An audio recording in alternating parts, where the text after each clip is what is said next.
Welcome back to Las Vegas. It's Alex Belfield talking to two of my favourite people who have created some of the world's most popular music. Frankie Valli, how are you? I'm fine. How are you? Bob Gaudio, how are you? How are you? Good. Nice to see you again. Do you know why you're smart? You created music that was relevant 30 years ago, and it's still here, and it's still being played, and it's still contemporary. How have you managed that? Probably a lot of prayers and lighting candles and stuff like that.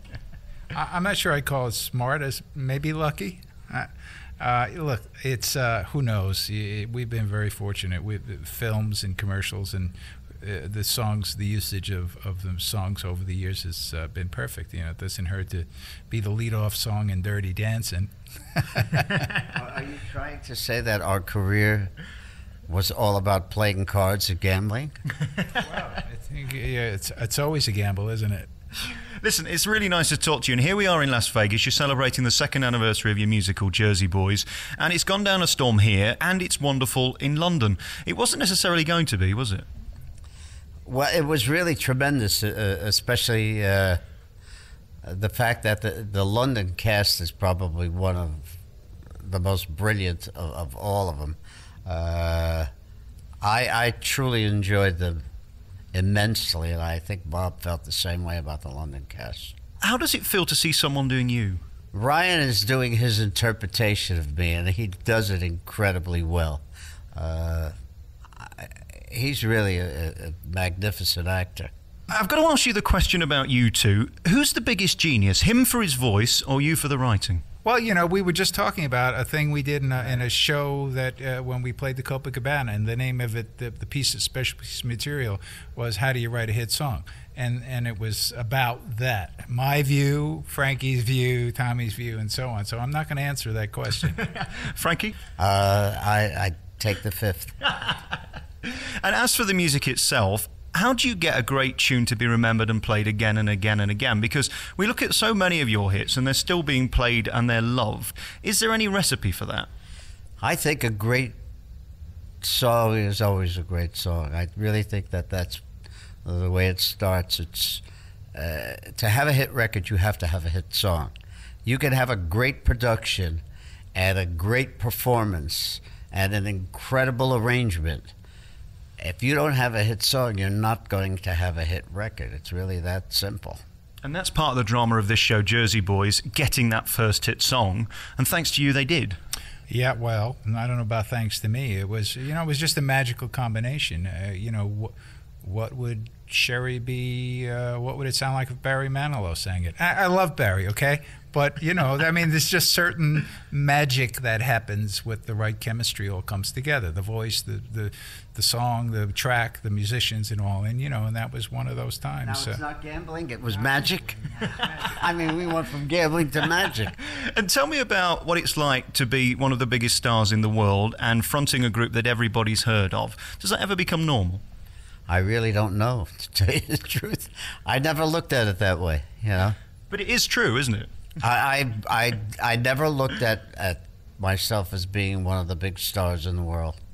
I love what I do, and I probably would be doing it if it were for $6 a night and there were no success. I'd be working in some little bar. I walk through the door here at the Venetian, and the first thing I hear is, if it weren't for us, there wouldn't be the Beatles. What were you talking about?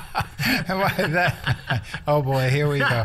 No, we were talking about we were forced into trying to do what everyone else was doing when we first had success, and that was perform, say, like the Four Tops, you know, get out with the microphone, do the choreography, and so on.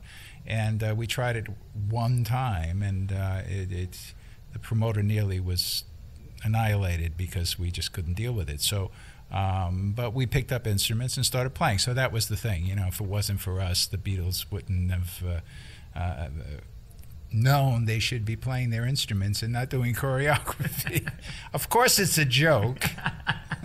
Hopefully a better one than it sounds. It makes a good bit of print, though, doesn't it, for the British newspapers? We created the Beatles. Absolutely, absolutely.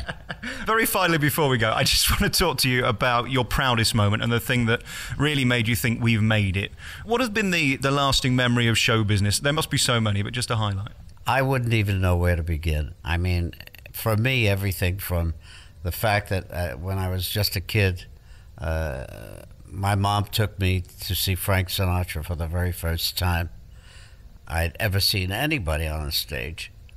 And then later on, becoming friends, and all of the various things that have gone on. We've had the opportunity to work with Sam Cooke and Jackie Wilson and Jerry Butler and Gladys Knight and Ike and Tina Turner, and I mean, and the list goes on. You know, where do you and have a play that's a big hit on Broadway? I don't know what, you know. It's all been great. And my final question to you, Bob: when you see your name on the billboards and Jersey Boys is all over the world, did you ever think it would come to this? Well, I've been writing the score for this for 40 years, you know, of course. No, you know something, I wanted to answer the same question you asked Frankie, because the biggest treat for me was winning the Tony Award for Jersey Boys and then the Olivier Award. Now, boy, how much better does it get? You didn't just win one either, did you? No, we've won a number of them. So, you know, it's just such a thrill to have that happen. What a way to go out, huh? Well, all I'd like to say is that Bob and my relationship has lasted longer than any of my marriages or his. Combined? And it all started with a handshake. And it did, right. You know, it's really, I think it's a great chemistry. Everything about what's gone on in my life, even when I look at the times where I was wishing that more was going on, when it went full cycle, it developed into something that I never, ever would have ever imagined in my life. Congratulations on being part of my show every single day. It's really nice to meet you both, Bob and Frankie. Thank you. Thank you. You too.